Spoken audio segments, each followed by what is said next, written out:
Општина Кочани деновиве го објави огласот за пријавување за избор на најуспешен земјоделец производител на ориз.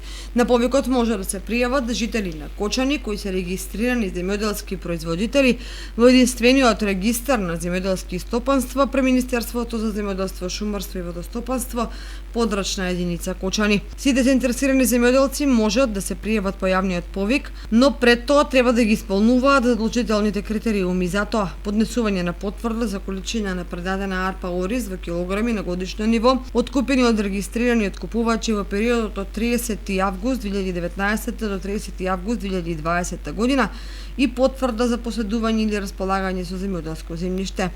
Дополнителни бодови ќе добиваат доколку се работи за млад, полнолетен земјоделец кои се значајни остварувања и постигнувања во областа на земјоделството во Македонија и странство, кој се докажува со фотокопија од доделената потврда или сертификат.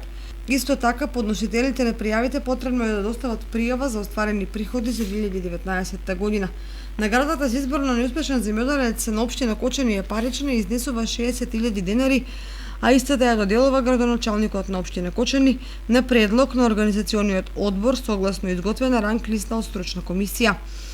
Огласот за избор на неуспешен земјоделец е објавен на веб страницата на општина Кочани и трае до 28 септември до 12 часот. Пријавите по јавниот повик треба да се доставуваат до едношелтерската канцеларија на општина Кочани.